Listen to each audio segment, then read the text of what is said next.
I got fluent in my bedroom in Sweden, not in Spain. Just talk to natives is terrible Spanish advice. In this video, I'm going to show you what actually works. I'm Hamid, I speak 4 languages fluently, and I got fluent in Spanish 4 times faster than the average person in just 120 hours. So at surface level, it makes sense why everyone says it, right? Because, okay, firstly, when you speak of natives, it's real Spanish, it's not textbook Spanish, so you're practicing the good thing. That's good.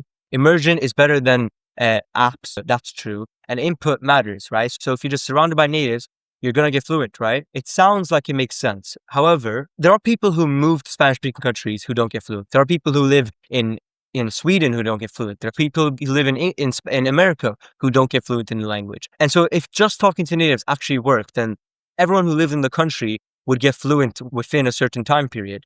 Yet there are people who have lived there for 20, 30 years who haven't. The problem with the advice isn't the actual advice of speaking with natives. It's the word just. This idea that you just need to talk to natives, okay? It's kind of like saying just go to the gym, right? Because the advice there, if you really think about what that advice is, just go to the gym isn't going to do anything. You're just going to the gym.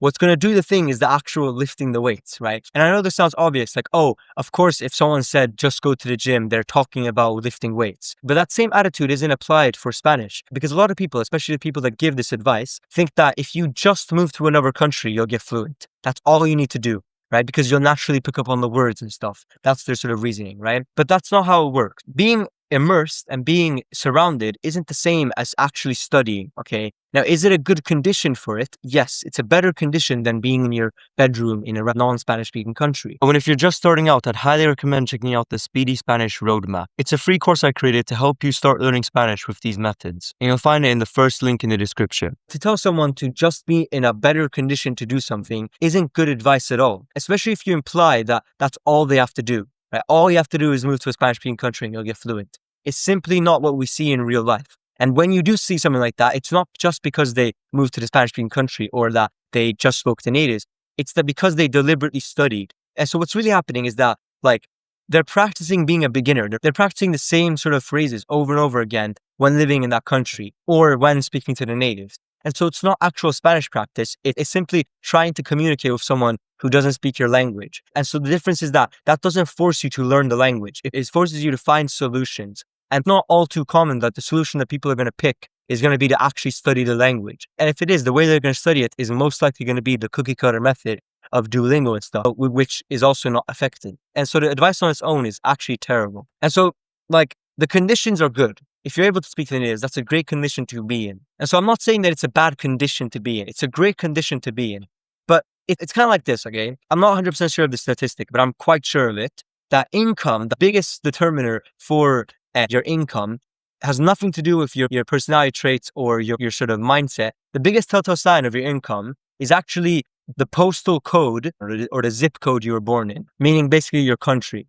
But is it good advice to tell someone who's living in a poorer country to just move to the US and they'll get rich? No. Is it a better condition to be in the US than in a poorer country? Yes, it's a better condition. But are there immigrants of America who aren't rich? 100%. And so it's similar to this advice of just speak to natives. It's an incomplete solution to a fundamentally simple problem. My advice to you, if you are someone who's heard, is therefore living in a Spanish-speaking country to learn the language, just talking to natives and being passive and hoping that you learn the language is not the way to go. Deliberate practice and study is the way to go. Just living in the country isn't going to do anything. What's going to do something is actually deliberately practicing. And this is why, I got fluent in my bedroom in Sweden, not in Spain, right? It's because what I did was deliberate practice, deliberate Spanish studying, and that's what I go through in these videos. And so if you're in a condition of speaking with natives, the way to make your conversation with natives more deliberate and more effective is through a method I like to call spot and speak. So what I'll do is every single conversation, I would spot the exact topic that I sort of freeze on, the exact topic that I either don't understand the natives when they speak or that I can't express myself in. In my own free time, practice that by speaking it, and I'll go through exactly how to speak it to practice it. And then I'd have a conversation on that same topic and see if I've improved. And so I'd go through those 3 steps over and over again. And the way I practice speaking is to narrate something, elaborate on that narration, and then contemplate on the narration. To narrate something is to give commentary, to give an opinion, to tell a story, or to report something. To elaborate is to give details, and to contemplate is to question. And so the reason why I like to go through it in this way of practicing in my free time is because it emulates a conversation. And so usually conversations will go through these 3 steps in this sort of pattern. It's great that you can practice this with natives in person, but in the beginning, it's actually easier to do it with AI because it's available 24/7. There's zero pressure or embarrassment. It'll basically do the same thing. And so if you do want to speak to natives in practice, starting off with AI to get comfortable and then moving on to natives to do this exercise is what I recommend. But the point here is that it's deliberate, and that it's consistent. Deliberate, consistent study always beats passive and lazy study. Because by definition, like, you can't learn if you can't focus. And so just speaking to the native or just living in a Spanish speaking country or just immersing yourself, none of that advice actually works if you don't deliberately study. Let me just tell you the truth. But fluency requires effort. There's no way to get fluent magically. It will take effort. It will be hard. Okay. Now, there are some methods that will get you fluent in fewer hours, which means they're more effective, and other methods that will take more hours and are less effective. That's what I talk about in these videos. Things that are more effective, less. But no matter what, they will both be a task, a hard task that you have to deliberately put time into. And so, like, I find that the people who say, oh, just move to a Spanish-speaking country, just speak to natives, it's advice that's appealing to lazy people who don't want to put in the actual effort and therefore won't ever get fluent, which is also why I consider it terrible advice. And so, like, I had that exposure too, okay? I live with a Spanish-speaking family who didn't speak any English, and I lived with them for about a week, okay? But I was still able to completely speak with their family and communicate. And the reason for that was because not only had I studied previously deliberately, but also every day I was actually practicing my speaking abilities with people. And so don't just talk to natives. Don't just immerse yourself. Don't just move to a Spanish-speaking country.